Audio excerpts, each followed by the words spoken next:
Assalamualaikum warahmatullahi wabarakatuh. Selamat pagi anak-anakku, salam sejahtera buat kita semuanya.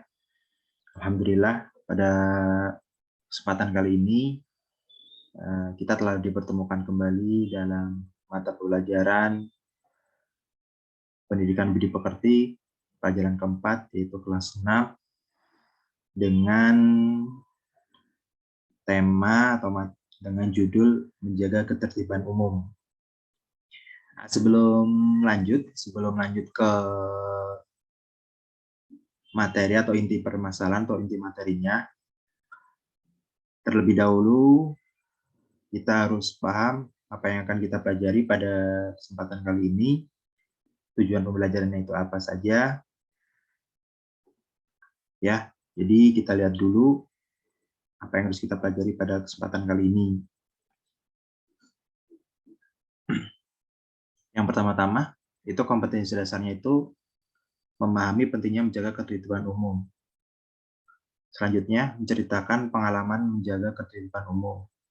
Tujuan dari pembelajarannya yaitu melalui proses pembelajaran diharapkan peserta didik atau kalian, anak-anakku, satu, dapat menjelaskan makna ketertiban umum. Yang kedua, mengidentifikasi contoh-contoh ketertiban umum.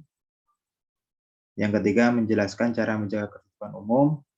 Yang keempat, menjelaskan manfaat menjaga ketertiban umum. Nah, diharapkan, jadi ketika kita sudah mempelajari materi ini, anak-anak semuanya atau kita semuanya itu dapat menjelaskan makna ketertiban umum, mengidentifikasi contoh-contoh ketertiban umum, itu seperti apa yang ada di lingkungan kita, terus menjelaskan cara menjaga ketertiban umum itu seperti apa, dilanjutkan menjelaskan manfaat menjaga ketertiban umum. Nah, itu tujuan dari pembelajarannya. Sekarang, mari kita bersama-sama mengamati gambar. Nah, kalian tahu kan ini gambar apa? Ya, benar sekali anak-anakku. Ini adalah salah satu contoh gambar tentang apa? Iya, ini tentang jembatan penyeberangan orang atau bisa disingkat dengan JPO.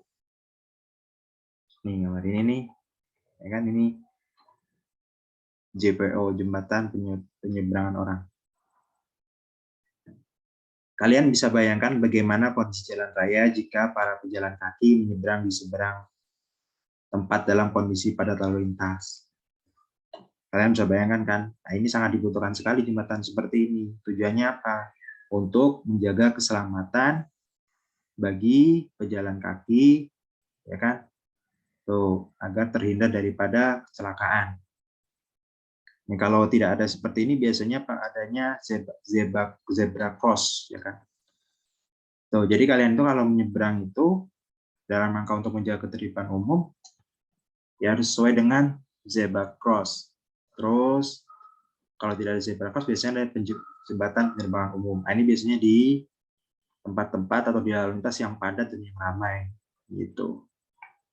Kalau misalnya tidak ada ininya kayak gimana, Pak?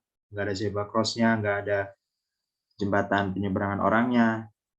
Ya, kalian harus perhatikan, tengok kanan kiri kalian, baru kalian bisa menyeberang kalau sudah sepi, ya kan? Atau kalian bisa melambaikan tangan kepada para pengendara agar melambatkan atau memberhentikan kendaraannya agar kalian bisa menyeberang. Tuh. Jadi jangan kalian asal kalau menyeberang gitu, karena itu sangat berbahaya sekali, nak. Berbahaya bagi diri kita yang nyebrang ataupun bagi pengendara yang menggunakan motor ataupun mobil, ya kan? Gitu. Jadi harus tetap waspada. Jadi kalian itu harus memperhatikan jalannya, kalian harus perhatikan. Terus lalu lintasnya juga harus kalian perhatikan. Jangan lengah pokoknya kalau kalian ingin menyeberang atau kalian ingin berjalan di pinggir jalan raya. Nah, jalan raya itu adalah tempat kita bersama, termasuk fasilitas umum. Jadi ada aturan-aturan yang harus kita penuhi atau kita patuhi. Jangan sampai kalian main di jalan raya. Itu sangat tidak diperbolehkan.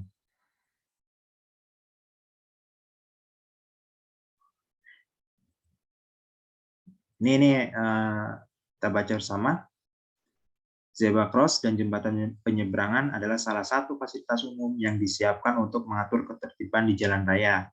Begitu pula jika para pengendara tidak memperdulikan aturan, orang yang sedang menyeberang lewat zebra cross saat lampu lalu lintas menyala merah pun bisa tertabrak. Nah, kalian juga harus memperhatikan kalau kalian yang pakai kendaraan, gitu ya. Nanti kalian sudah boleh menggunakan kendaraan sendiri, berapa minimal ya 17 tahun udah kalian punya SIM. Nah, kalian harus memperhatikan ketika ada orang menyeberang di zebra cross, lampu lalu lintas menyala merah, berarti kamu harus berhenti gitu. Jangan malah digas gitu ya. Biasanya sering terjadi karena tidak memperhatikan lampu lalu lintas. Ketertiban jalan raya akan dapat terwujud jika para pengendara maupun pejalan kaki mau menjaganya dengan cara mentaati aturan. Karena aturan itu dibuat untuk kepentingan ketertiban semua pihak. Betapa pentingnya masing-masing pihak untuk mentaati aturan demi ketertiban dan keamanan bersama. Ketertiban di aspek atau bidang apa saja harus kita jaga. Bagaimana bentuk menjaganya?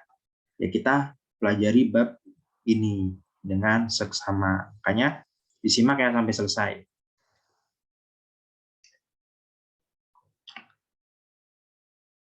Ketertiban.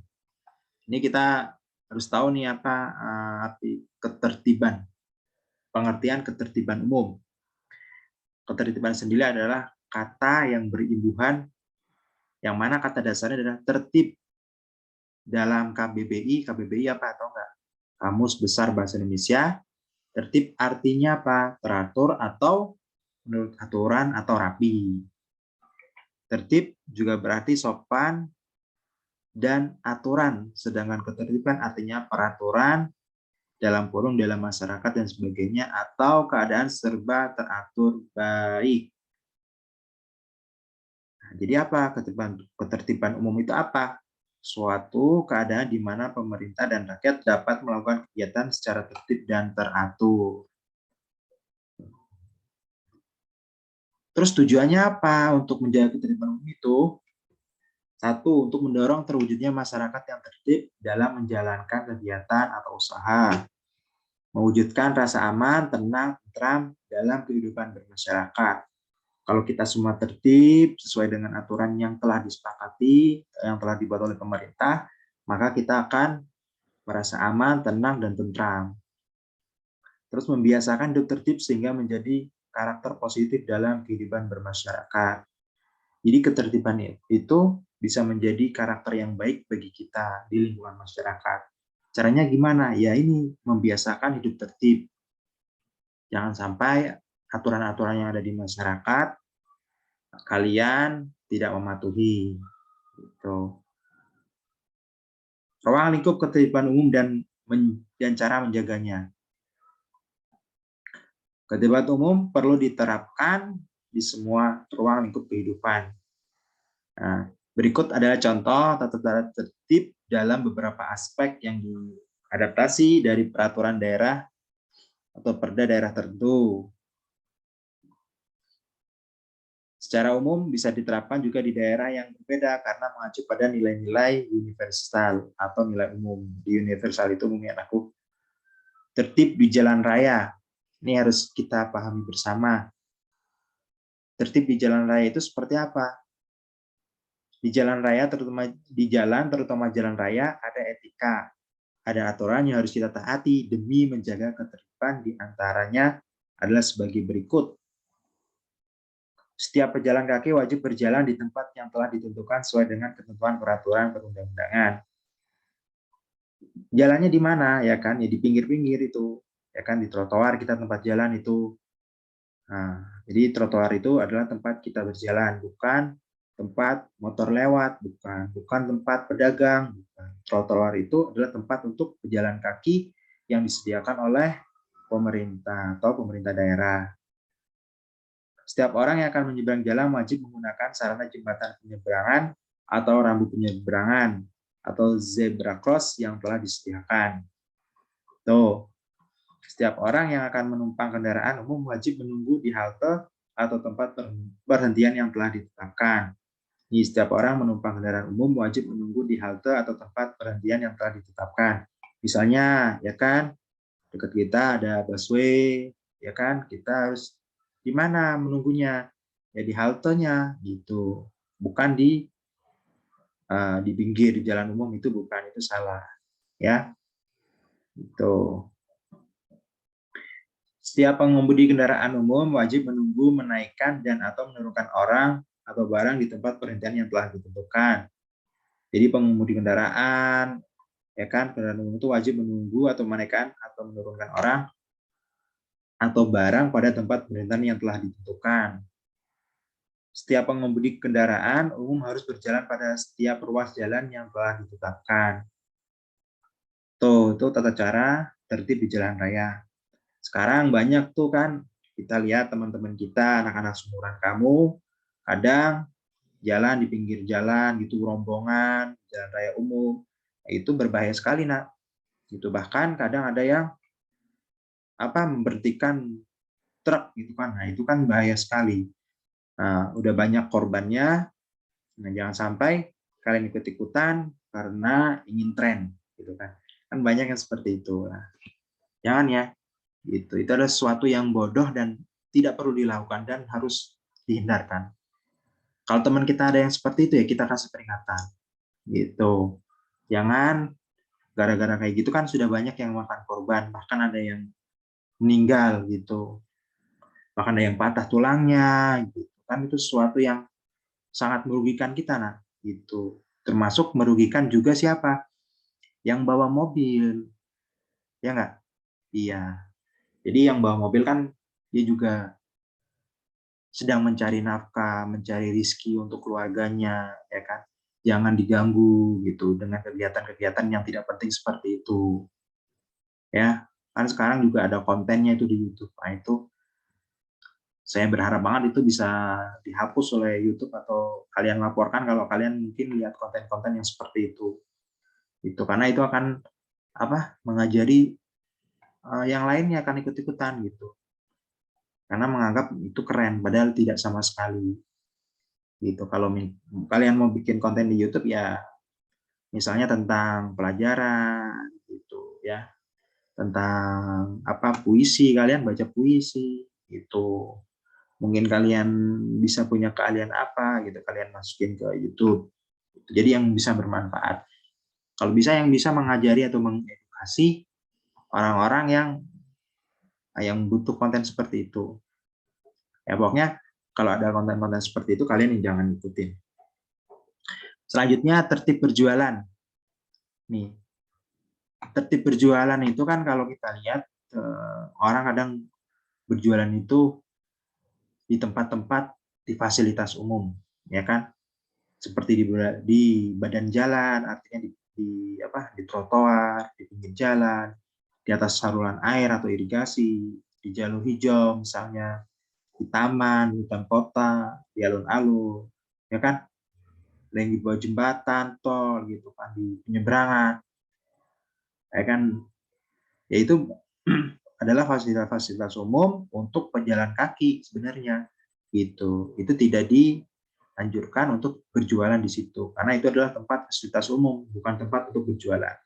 Jadi jangan heran kalau misalnya ada pemerintah, ada Satpol PP, ya kan, memberikan peringatan, bahkan menggusur tempat-tempat seperti itu. Ya, jika berjualan di bagian-bagian tertentu di fasilitas umum yang diperbolehkan, maka harus dengan izin pihak yang berwenang. Nah, kalau misalnya misalnya dapat izin dari pemerintah, nah, tapi kan tidak mungkin juga kan di pinggir jalan benar gitu.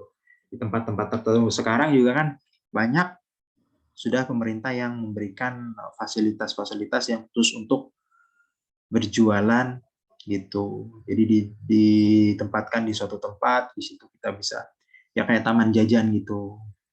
Kita di situ kita juga enak yang mau beli ya, gitu. Dia juga merasa aman, nggak ada khawatir untuk diusir, gitu dan lain sebagainya.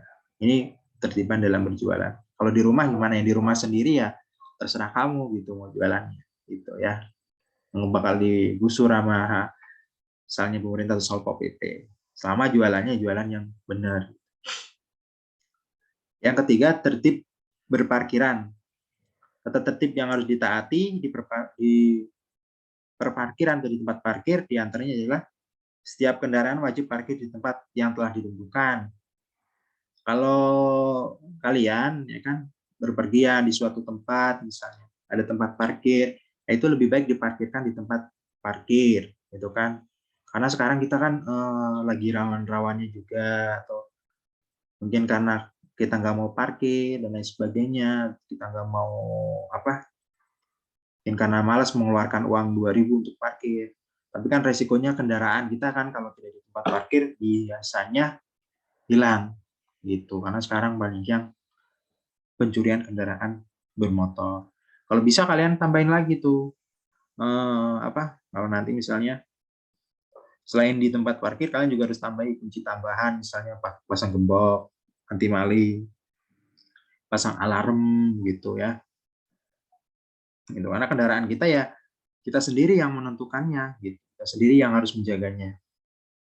Setiap orang dilarang menyelenggarakan atau mengatur parkiran tanpa izin dari pihak berwenang. Nih, kadang ada parkir-parkir liar itu kan. Nah, itu sangat tidak diperbolehkan oleh pihak berwenang gitu. Tertib lingkungan. Tata tertib yang harus ditaati dalam lingkungan diantaranya dilarang mencoret-coret, menulis, melukis, menggambar, atau memasang, menempelkan iklan, reklame di dinding, tembok, halte, tiang listrik, dan sarana umum lainnya. Jadi kita itu, ya nak ya, kamu itu kalau misalnya, ya jangan iseng-iseng coret-coret tembok, tembok-tembok umum gitu, tembok-tembok orang, ruko-ruko itu kan kadang tuh ada tulisan-tulisan, gambar misalnya. Terus masang iklan, reklame, ya kan sembarangan, bisa di halte, tiang listrik, sarana umum lainnya itu tidak diperbolehkan, nak. Gitu. Itu kalau pemerintah misalnya kamu ketahuan oleh orang yang berwajib gitu kan mau melapor, terus kamu dilaporkan, ya kan itu termasuk merusak fasilitas umum. Jadi merusak fasilitas umum itu, ya kan, itu ada undang-undangnya, gitu. Kalian bisa kena denda, bahkan yang paling berat, kalian bisa dihukum, gitu. Terus dilarang membuang dan menumpuk sampah di jalan, jalur hijau, taman, sungai, dan tempat-tempat lain dapat merusak keindahan dan kebersihan lingkungan. Itu lingkungan itu bersih itu ya siapa yang menjaga, ya diri kita sendiri, gitu. Jangan sampai kalian buang sampah di jalanan, di jalur hijau. Jalur hijau itu ya di yang tempat-tempat di penghijauan, itu di taman misalnya. Kalian kalau main ke taman, jalan-jalan, misalnya olahraga di taman, itu apakah yang kalian bawa dari rumah ya harus kalian bawa pulang, gitu. Sampahnya, atau kalau enggak kalian masukkan ke tempat sampah yang sudah disediakan. Di sungai, jangan buang sembarangan. Tempat-tempat lain yang dapat merusak keindahan dan kebersihan lingkungan. Terus dilarang membuang air besar dan kecil di jalan, jalur hijau, taman, sungai, saluran air, tempat lainnya yang bukan peruntukannya. Ya ini ya, kalian kalau kebeletnya kayak gimana, ya kan, dilarang jangan buang air kencing sembarangan di pinggir jalan misalnya kalian, gitu kan. Apalagi sampai buang air besar gitu. Misalnya kalau kalian muslim ya kalian lah, misalnya cari masjid, biasanya kan ada tuh numpang untuk buang air kecil di pom bensin kan biasanya sudah disediakan gitu. Jangan suka kencing dan buang air besar sembarangan, itu berbahaya. Kenapa? Karena dapat apa ya? Istilahnya kan itu kalian kencing di situ itu kan kita nggak tahu tempatnya seperti apa gitu.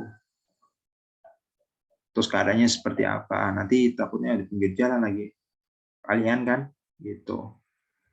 Bahaya itu. Tahu-tahu motornya diambil orang kita nggak tahu. Terus nih salah satu gambar apa ini? Ya ini lingkungan ini gambaran aja nih, ini lingkungannya kotor banget nih.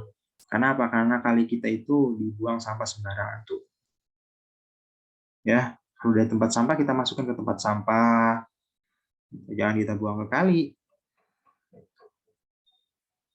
Nah, itu gambaran-gambaran tentang ketertiban lingkungan. Terus tertib sosial. Ketertiban sosial yang perlu dijaga diantaranya: 1. Dilarang meminta sumbangan fasilitas umum kecuali untuk kepentingan sosial dengan izin resmi. Dilarang meminta sumbangan di fasilitas umum kecuali untuk kepentingan sosial dan dengan izin resmi. Misalnya kalau kita mau tahu ya, kita misalnya minta-minta di mana, di lampu merah, ya kan, dengan tujuan apa? Untuk kepentingan sosial, untuk sumbangan dana ini dan sebagainya, itu lebih baik ada izin resminya. Kita minta surat keterangan dari RT RW untuk minta kayak gitu ya. Jangan sampai kalian jalan sendiri ke sono, nanti kalau ada apa-apa, nah kalian bisa atau tidak diperbolehkan, nah, gitu. Karena mengganggu ketertiban umum juga, gitu. Dilarang menjadi pengemis, pengamen, pedagang asongan, atau penggelap mobil di fasilitas umum. Pengelap mobil di fasilitas umum, misalnya di lampu merah ya kan, pengemis, pengamen, pedagang asongan, itu kan bukan tempatnya, gitu. Pengamen atau pengelapan mobil di fasilitas umum, itu dilarang. Setiap orang yang berkunjung lebih dari 1 kali 24 jam dan bermalam wajib melaporkan kepada pengurus rukun tetangga atau RT setempat. Ini kalau misalnya ada apa ya, orang atau kamu berkunjung ke tempat teman kamu, gitu kan, ingin bermalam satu hari, misalnya kan, nginep di situ 1 kali 24 jam, itu harus lapor ke RT setempat, gitu. Ini enggak, apalagi kalau misalnya kita ingin tinggal di, misalnya kita ini pindah rumah atau lain sebagainya, kita harus bikin apa, harus pertama kita harus lapor RT dulu, gitu ya. Jangan tiba-tiba datang, gitu, itu enggak sopan namanya. Nanti kalau ada apa-apa kita juga bingung bagaimana maksudnya. Setiap penghuni rumah kontrakan, kontrak wajib melapor kepada kepala desa atau lurah melalui pengurus RT setempat secara berkala. Jadi kalau kita apa, tinggal di apa, ada tetangga kita atau apa ya kan, penghuni rumah kontrak wajib melapor kepada kepala desa, itu harus wajib lapor gitu melalui pengurus RT setempat secara berkala. Artinya dalam waktu tertentu kita harus memberikan laporan kalau kita itu tinggal di wilayahnya. Termasuk kita kalau bisa ya kan, lapor, datang ke RT, tinggal misalnya 3 bulan ya kita lapor, atau 2 bulan, terus setahun gitu kan, kita lapor. Kita datang gitu, kita datang lapor ke RT. Nanti kalau keluar gimana ya, kita ngobrol lagi gitu kan, kita mau pindah tempat misalnya gitu. Jadi biar Pak RT-nya kalau ada apa-apa biar bisa ditangani oleh Pak RT. Dilarang melakukan perbuatan yang melanggar nilai-nilai dan norma kesusilaan di tempat umum. Itu misalnya apa? Dilarang melakukan perbuatan yang melanggar nilai-nilai dan norma kesusilaan di tempat umum. Itu tadi, misalnya melakukan perbuatan-perbuatan yang tidak diizinkan oleh agama, misalnya pacaran di tempat umum, ya kan? Itu nggak boleh. Nggak di tempat umum juga nggak boleh namanya pacaran ya, gitu. Terus, peserta didik dilarang berada di luar kelas atau sekolah pada jam sekolah. Jadi kamu itu kalau jam sekolah itu dilarang tuh berkeliaran, nak, sebenarnya, nak. Gitu. Di jam-jam sekolah itu kemana ya? Kamu di rumah belajar gitu. PJJ seperti ini, ya kan kalian kan sekarang walaupun mungkin sebagian Pak Guru atau Ibu Guru atau Pak Dwi sendiri kadang cuma ngasih tugas, ya kan? Tetap harus kalian di jam-jam itu, jam-jam sekolah ya harus di rumah belajar gitu. Jangan sampai kalian malah keliaran nggak tahu kemana. Itu nggak boleh. Nanti kalau ada Satpol PP kalian disidak, waduh bahaya juga. Harus di rumah. 6. Tertib tempat hiburan dan keramaian. Peraturan di tempat keramaian yang harus dijaga di antaranya dilarang menyelenggarakan tempat usaha hiburan tanpa izin. Tuh, dilarang. Setiap penyelenggara tempat usaha hiburan yang telah mendapatkan izin dilarang melaksanakan kegiatan lain yang menyimpang Kalau isinya hiburan ya udah hiburan aja gitu kan. Itu setiap orang yang menyelenggarakan keramaian dilarang menyediakan dan menjual belikan minuman beralkohol. Nah, ini dilarang nih, menjual belikan minuman beralkohol. Setiap orang yang berada dalam keramaian dilarang bawa dan atau mengkonsumsi minuman beralkohol. Jadi kalau kalian lagi nonton misalnya dangdut gitu kan, gampangannya gitu ya. Kalian tuh ya mengkonsumsi alkohol di tempat kayak gitu nggak boleh. Jangan nggak di tempat kayak gitu kan, mengkonsumsi aja tidak boleh. Itu juga harus kalian itu jangan pernah coba-coba gitu kan. Karena apa? Karena akan merusak apa? Kesehatan kita, pikiran kita. Gitu. Yang namanya minuman-minuman beralkohol itu. Gitu. Nah, kenapa kita akan sulit untuk berpikir, ya kan, sulit untuk bersosialisasi dengan tangga kita dan lain sebagainya? Karena bisa jadi karena kita itu mengkonsumsi hal-hal seperti itu. Ya, makanya harus dihindari. Nah, itu beberapa tentang ketertiban yang ada atau yang harus kita patuhi. Ya kan? Menjaga ketertiban umum. Jadi ada berapa tadi itu ketertiban umum? Tertib di jalan raya, tertib berjualan, ya kan? Tertib berparkiran, tertib lingkungan, tertib sosial. Terus yang terakhir tertib tempat hiburan dan keramaian. Nah, itu sedikit pelajaran budi pekerti pada kesempatan kali ini. Jika ada yang ingin ditanyakan, atau mungkin kesusahan, atau mungkin belum paham, bisa langsung WA ke Pak Dwi ya. Oke? Iya, terima kasih sebelumnya. Nanti setelah ini, insya Allah akan kita bahas soal-soalnya. Ini Pak Dwi ngasih materi terlebih dahulu tentang ketertiban umum. Terima kasih ya atas perhatiannya. Semoga kita selalu diberikan kesehatan, dan kedepannya kita bisa menjalani ini semua dengan sebaik-baiknya. Amin ya rabbal alamin. Terima kasih. Assalamualaikum warahmatullahi wabarakatuh.